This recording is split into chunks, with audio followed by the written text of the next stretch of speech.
Pemirsa, saat ini Anda menyaksikan Property Point on Location bersama saya Dina Gurning. Kalau kita mendengar konsep kota mandiri, yang ada adalah sebuah area atau sebuah kota yang memiliki seluruh sektor atau infrastruktur yang ada, mulai dari kesehatan, pendidikan, hingga pusat bisnis yang memadai. Lalu kalau kita bicara soal kota mandiri, pasti dekat dengan yang namanya konsep Smart City, yakni sebuah kota atau sebuah area yang memanfaatkan sistem teknologi di dalamnya untuk mempermudah hidup masyarakat atau warganya. Nah, sebenarnya seberapa besar sih dampak ekonomi dari penerapan kota mandiri dan juga Smart City ini, dan juga bagaimana daya tariknya? Hari ini saya akan mengulasnya bersama dengan Bapak Irfan selaku CEO Teknologi Advisory and Business dari Sinar Masland. Mari ikuti saya.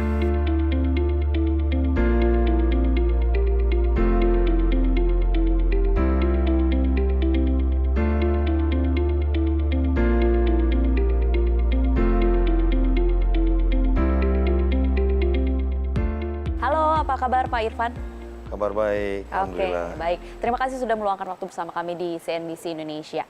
Pak Irfan, kalau kita bicara soal Smart City, mungkin kita bicara soal konsep dasarnya dulu. Kira-kira definisi sebuah kota bisa disebut sebagai Smart City itu bagaimana, Pak? Oke, kalau kita ngomong Smart City, memang definisi Smart City itu istilahnya belum ada yang namanya definisi suatu kota Smart City kalau A, B, C terpenuhi gitu ya, atau 1, 2, 3, 4 terpenuhi.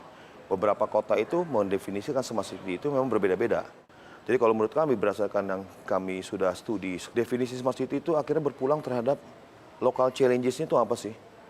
Kebutuhan lokalnya itu apa gitu? Yang sangat utama itu apa? Itulah yang membuat kita, fokus kita untuk mentransformasikan kota itu menjadi suatu kota yang integrated dan pintar.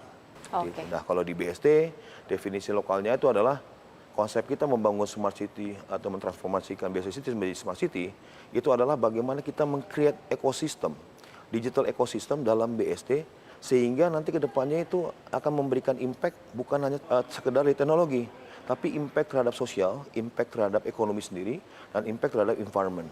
Jadi banyak beberapa hal yang sudah kita lakukan, pasti teknologi kita pakai, tapi teknologi itu just enabler, bukan kuncinya, tapi adalah enablernya dalam 3 hal tadi. Sosial, ekonomi, ataupun environment. Oke, baik. Itu kan secara konsep begitu ya, Pak. Tadi Anda sudah menyebutkan bahwa bukan saja dari penerapan teknologi saja, tapi juga dari environment, sosial, dan juga satu lagi ekonominya juga begitu. Kalau secara penerapannya begitu, Pak, kira-kira dari Smart City yang dimiliki oleh Sinar Masland dan juga BSD City selama ini yang sudah diterapkan dari apa saja, Pak? Kita mulai journey ke Smart City ini kan mulai tahun 2016 ya. Jadi dari 2016 ini sudah kita lakukan beberapa hal.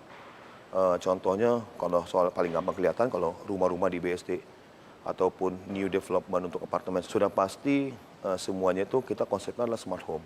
Walaupun orang tadi ngomong smart home, CCTV udah smart home, nggak seperti itu. Tapi memang tergantung definisi tadi. Mungkin masing-masing satu klaster dengan klaster lain definisi smart home-nya beda.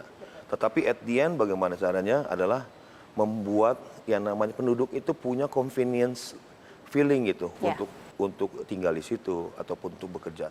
Jadi kita udah melakukan beberapa hal. Sudah pasti adalah hal yang paling besar yang kita lakukan itu di BSD ini nih. Kalau kita ngomong utility, orang kalau bilang utility itu adalah namanya listrik adalah utilitas, air utilitas. Nah kalau di BSD ini agak beda. Di BSD ini semenjak 2015 kita declare bahwa utility itu ada utility ketiga yang namanya internet. Makanya di BSD itu semuanya fiber. Jadi kalau orang bekerja di BSD, orang punya rumah di BSD, orang beli lahan di BSD, sudah pasti di depan rumahnya itu udah ada fibernya. Jadi untuk akses ke internet cepat itu jauh lebih mudah. Itu ya. Nah dari situ kita sudah membangun secara infrastruktur dan kita udah mulai itu beberapa juga kita kembangkan beberapa use case. Contohnya di traffic sudah kita kembangkan.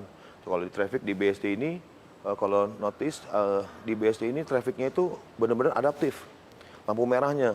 Jadi lampu merahnya itu bukan sekedar di setting manual. Pagi misalkan merahnya, hijaunya 40 detik, kalau siang agak dipendekin, malam agak pendek, seperti itu. Di kita ini tergantung adaptif, tergantung yang namanya density ataupun kerapatan di traffic tersebut. Nah itu contohnya udah kita terapkan, banyak lagi yang kita sudah terapkan. Fiber lah, smart home lah, terus buat traffic, buat security. Bahkan kita juga kasih beberapa internet high speed free public wifi di beberapa spot kita. Banyak hal yang kita lakukan. Ke depan juga Bukan hanya ini, kita akan ke depan kita akan kembangkan juga lebih jauh lagi. Kita juga mulai yang namanya untuk smart mobility, kita akan mulai di BSD kan punya transportasi ini kan internal ya, lokal. Jadi bis itu kita sediakan.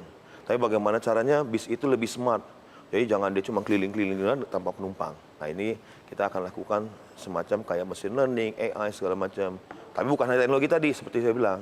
Kita juga punya beberapa program smart city. Kita punya aplikasi community apps yang namanya OneSmile.